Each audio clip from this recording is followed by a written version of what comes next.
Is part of the culmination of what I view to be genocide of the Palestinian people. And this is genuinely one of the most horrific humanitarian catastrophes that we've seen in modern history. It's the wackiest idea, hard to say, he's ever come up with. He thinks that the coastline of Gaza is going to be great for some new hotel. It's preposterous and it's illegal. American imperialism at its roots. Ethnic cleansing of Palestinians. Throwing a match on an already very volatile region. I will bring articles of impeachment against the president for dastardly deeds proposed and dastardly deeds done.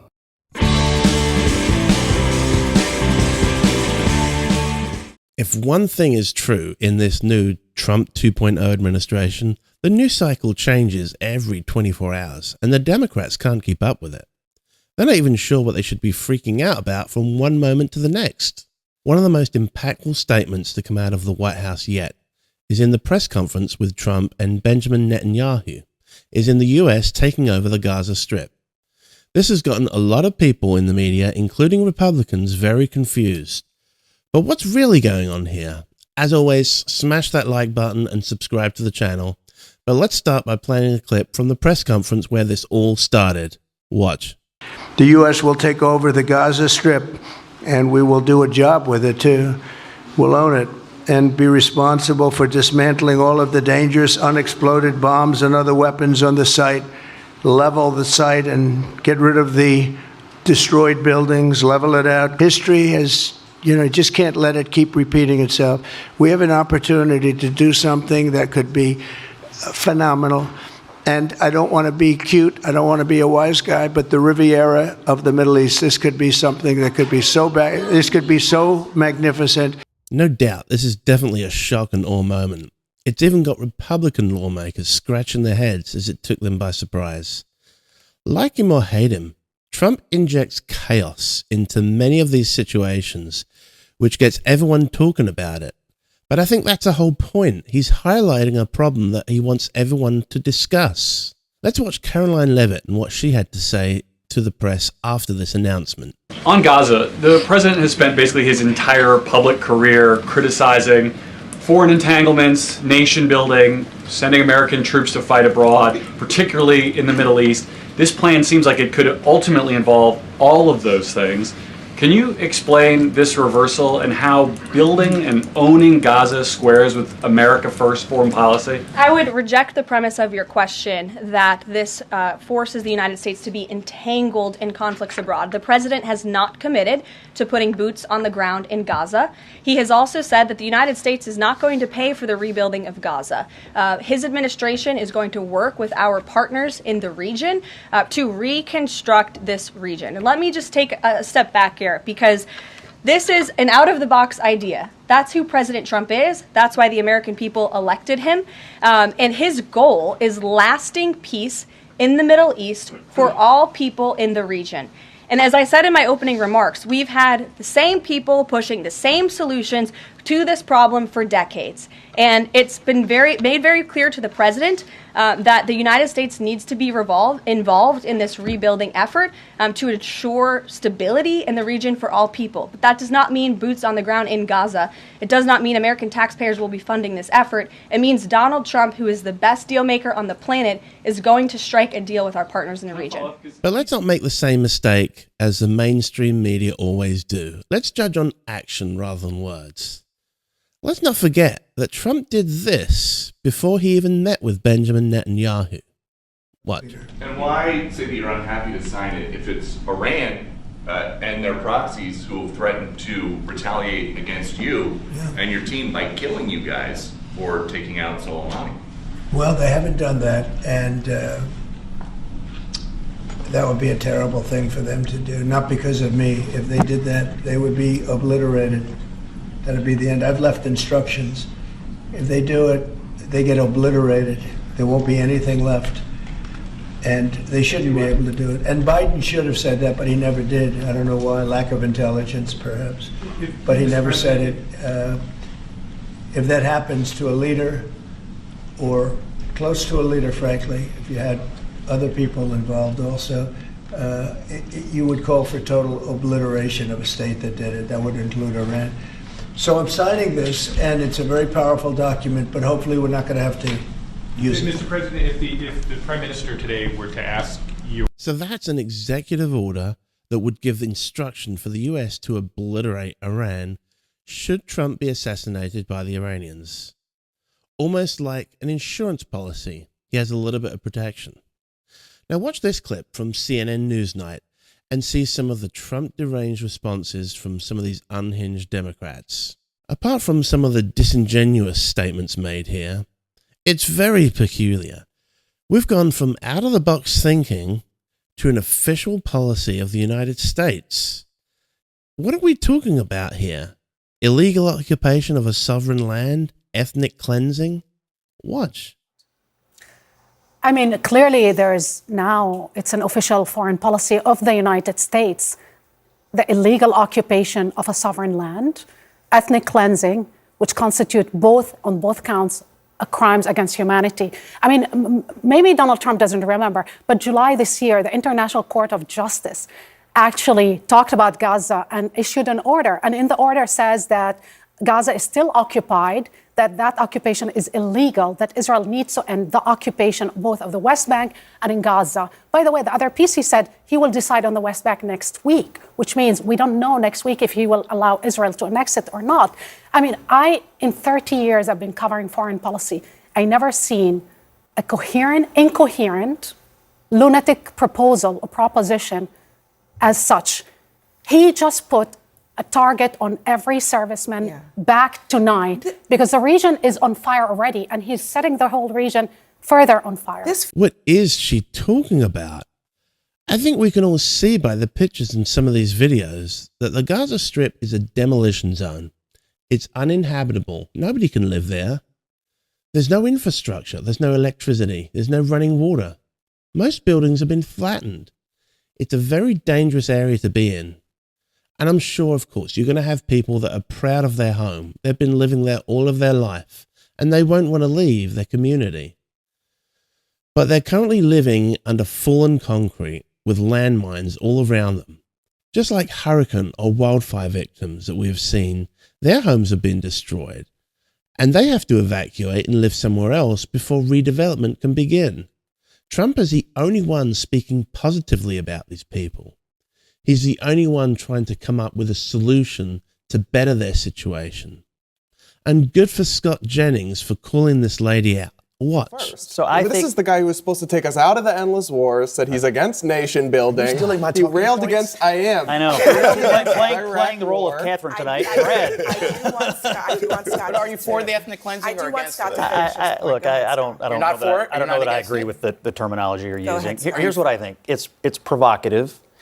It's an interesting conversation point. Donald Trump, he's the only person in the world speaking positively about this particular geography right now. And I will just say that in the first term, he did something rather audacious with the Abraham Accords, highly successful. He's always thought positively and aspirationally about the Middle East. And I would just ask all of you all who are enraged about this, how's it going right now? How's the current management doing?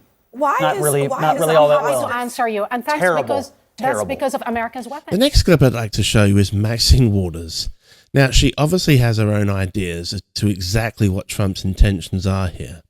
She's just a typical California delusional, unhinged Democrat that cannot come to grips with why her party lost the election to Donald Trump. You'll see towards the end of this clip that Cuomo is trying to interrupt her and stop her from speaking anymore and embarrassing herself. This isn't the first time we heard this. We heard some time ago that there was some interest in the beachfront, good property in Gaza. And so when the president comes on and further takes that issue to the United States involved with somehow having some ownership in Gaza, then we should know that they really mean that if they could get it, they would monetize it, they would have a casino, they would have whatever it is they want to build on it. He'll try anything for $1. He is someone who's in love with money and will monetize anything, get it, any way he can possibly get it. He doesn't care about the people of Hamas. He doesn't care about the Palestinians. Is Maxine Waters really in a position to criticize Trump?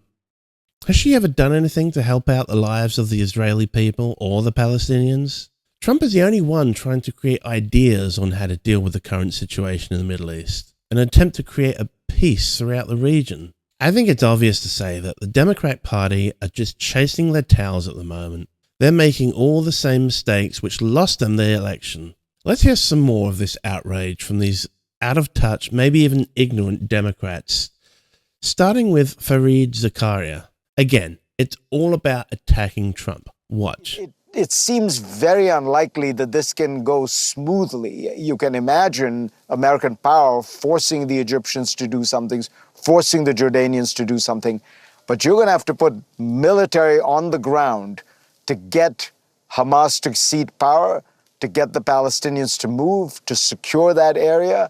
And that is another military intervention in the Middle East.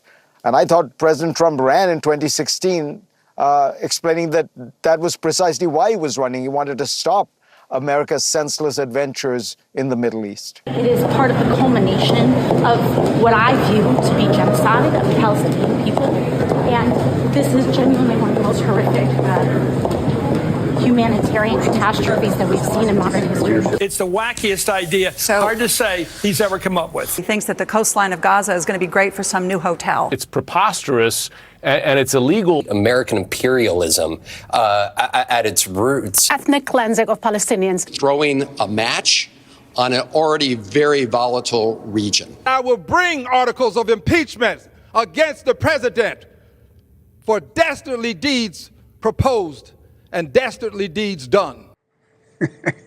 What do you think Bibi Netanyahu was thinking, the Prime Minister of Israel? Yeah, Chris, what was he thinking? Should we find out? Yeah, well, I don't think he talked about sending U.S. troops to complete the job of destroying Hamas.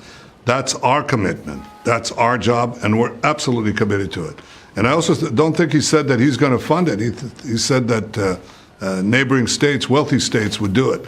But the actual idea of allowing first Gazans who want to leave, I mean, what's wrong with that? They can leave, they can then come back, they can relocate and come back, but you have to rebuild Gaza. If you want to rebuild Gaza, you can't have, this is the first good idea that I've heard. It's a remarkable idea. And I think it should be really pursued, examined, pursued, and done, because I think it will create a different future for everyone. It seems like Benjamin Netanyahu is in tune with what President Trump said. I think it would be fair to say that they probably discussed this in their meeting before the press conference. And Netanyahu addresses these wild accusations and predictions that Fareed Zakaria had on CNN. None of these people in the left-wing news media have learned anything over the past few months. They're just embarrassing themselves. I think it's an obvious statement to make, but a two-party system hasn't worked in this area for decades. And as we've heard many of the people in the Trump administration say, the definition of craziness is repeating the same thing again and again and again and expecting different results. So I think it's true to say that big changes have to be made in this region if there'll ever be an opportunity for long-lasting peace. And you could argue it would take somebody like Trump with this out-of-the-box thinking to structure whatever kind of deal needs to be made. I know we've heard that Jordan have already said that they won't accept any refugees. But let's not forget, it was only about a week ago we were all thinking that the president of Colombia wasn't going to take back any of its citizens. Did any of us think that Mexico and Canada would step up to their responsibilities of their nations and protect the borders? This is all about the art of the deal. Forget what we know. Things can change.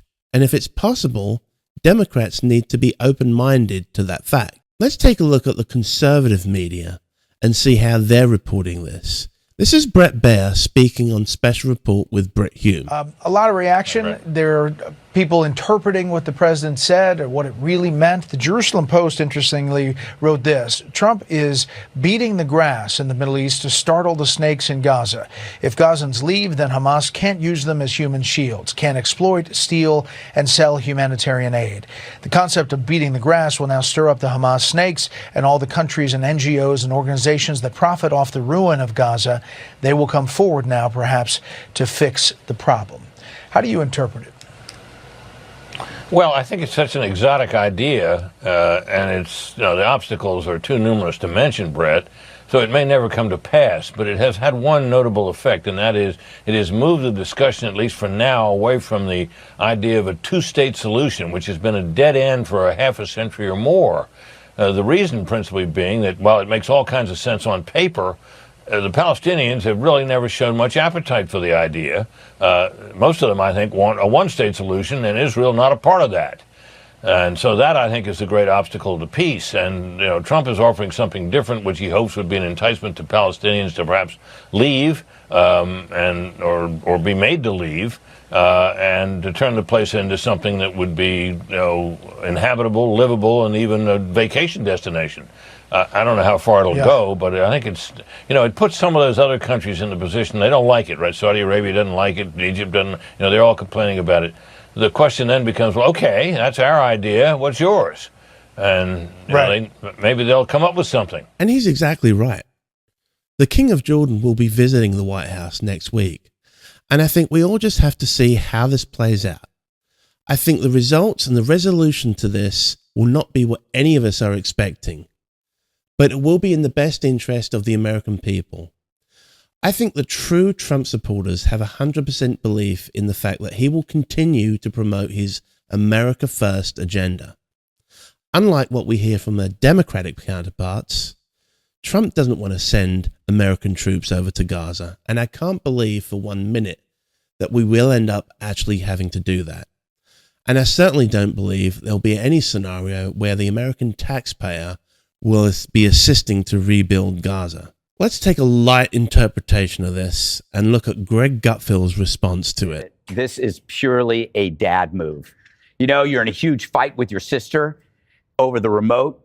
Your dad comes down and he turns off the TV and he just takes the remote. Yeah. No, Gutfeld. And that creates a common enemy. Dad. Right? So the quarrel is over. Now you got to deal with dad, and it forces the siblings to come up with some creative alternative. And suddenly all these Middle East countries, Jordan and Egypt, those are the kids, have to go, well, I don't want dad involved. What can somebody, he goes, well, then maybe you have to start thinking about, paying for the rebuilding or monitoring the peace or taking in some of the refugees. It causes the kids involved to go, whoa, not so fast. We didn't really want this. And they don't want America in the middle of everything. But exactly what you said. He said, well, you're not doing anything about it. And you're right. This is why, the way you described it, the fact that he is creating a new conversation. He kind of forces the world to conform and react to him. This is why he's not a president. He's now officially a legend. And a legend creates a story around yourself. And world leaders, they want to see him. They want selfies with him. They want to please him. It's a phenomenon. It's not about shaking the box. He throws the box into traffic. He may make more progress simply by doing this than has been done in ages. Smash that like button and subscribe to the channel if you think he just encapsulated this whole news story in a nutshell. I think Greg's got it spot on. But of course, we can always rely on the Democrats to start filing articles of impeachment against Trump already. More on that in the next video.